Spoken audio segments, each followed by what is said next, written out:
Good morning, dear students. Today we are going to discuss a beautiful poem, Dust of Snow, and it's written by Robert Frost. Children, before we start the poem, let me tell you something about Robert Frost. Robert Frost was born in 1874 in San Francisco, California. He was respected American poet of 20th century. He was known for his realistic depictions of rural life. His poems came from his life experiences and loneliness, and he was the one who had won many prizes. Children, he always wrote poems that were near to nature. Let's start the beautiful poem. But before that, let's find out what message it conveys.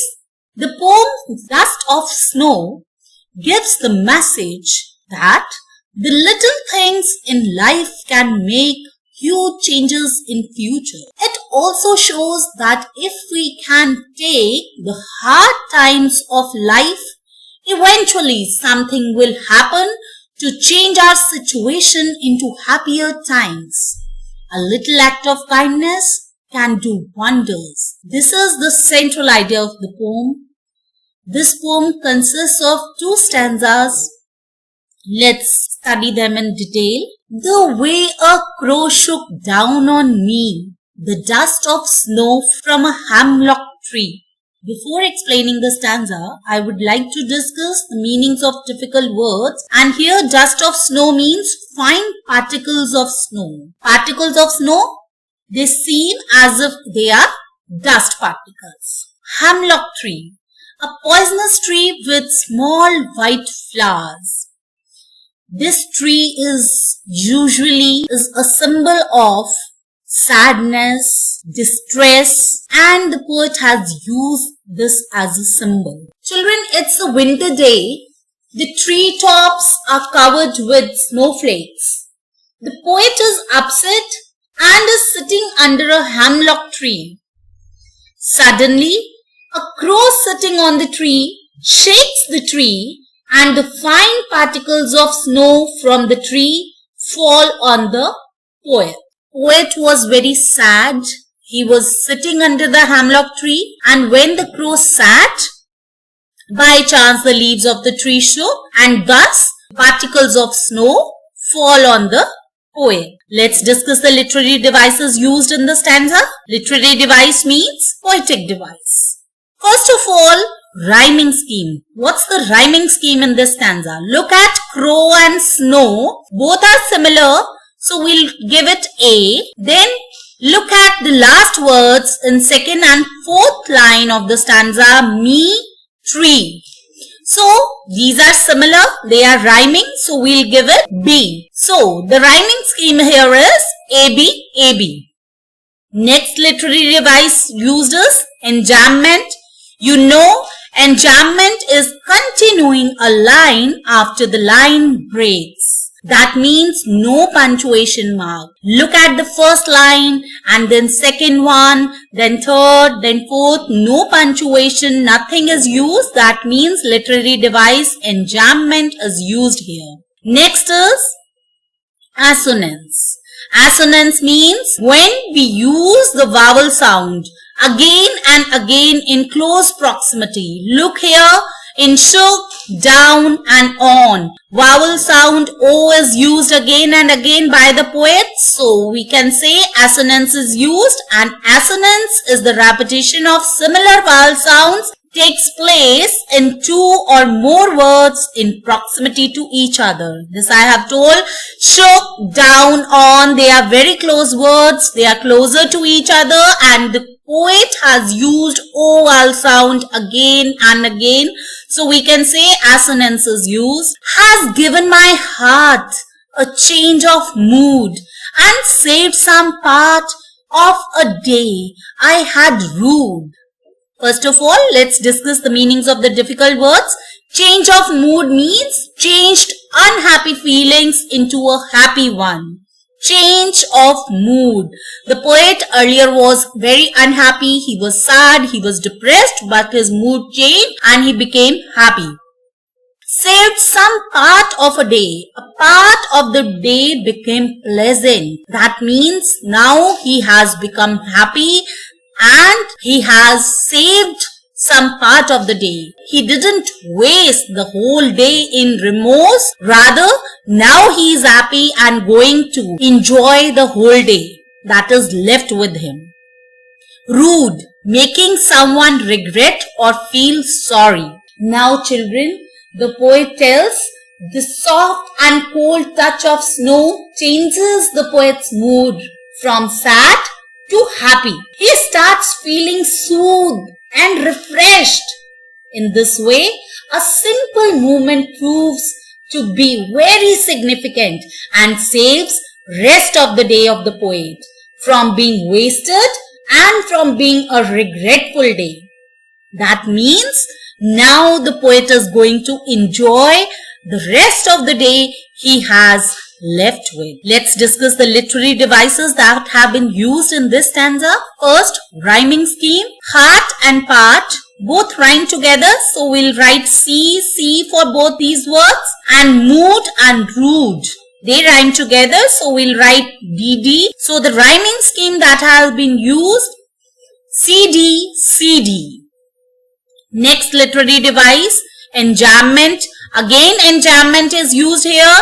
First line is connected with the second and second with the third without any punctuation mark. So we could say poet has used enjambment here. Next literary device is consonance. Now what's consonance? Consonance is a literary device in which a consonant sound is repeated in words that are in close proximity. Here we can say D sound. In the last line, it's used again and again. Look here, they, had, rude. And all these three words are in close proximity. So we can say consonance has been used. Next literary device is alliteration. My dear children, alliteration is a literary device in which the occurrence of the same letter or sound at the beginning of adjacent or closely connected words. It's different from consonants. Consonant sound can be anywhere. It can be in the end. It can be in between. But for alliteration, the word must start with the same sound. Look at the example in the third line. Saved, some. Both words starting with the similar consonant sound. So we can say alliteration has been used. Children, if you have to describe the central idea of the poem in just one line, we could say, every dark cloud has a silver lining. Agree? Yes. This is the central idea of this poem. Let's discuss the commonly asked question answers of this poem. Thinking about poem, it's given in your book also. So your first question is, what is a dust of snow? What does the poet say has changed his mood? How has the poet's mood changed? Do you know what's dust of snow? I have already told you. The dust of snow is fine particles or flakes of snow. The sudden shower in the form of the dust of snow changed the poet's mood. The poet's mood changed from sad to happy. He started feeling refreshed and wished to enjoy his day. Next question. What are the birds that are usually named in poems? Generally, what kind of birds are named in the poems? Do you think crow is often mentioned in poems? What images come to your mind when you think of a crow? Do you think such birds? No, beautiful birds are generally named in poems. So what kind of beautiful birds? Let's discuss. Generally, poets named birds and trees which are known for their beauty and good qualities like peacock, cuckoo, manna, etc. and trees full of fruits and flowers. But Robert Frost chose crow, which is not often used in poems. In my opinion, the crow symbolizes ill omen as it is black in color and has harsh and gruff voice. Very depressing, hopeless and gloomy images come to my mind when I think of a crow. Ill omen means bad luck. and depressing, hopeless and gloomy. Gloomy means sadness. Let's move to the next one. Again, what is the hemlock tree? Why doesn't the poet write about more beautiful trees such as maple or an oak or a pine? Could you tell? Yes, because he wanted to symbolize sadness. So let's find out how to write it.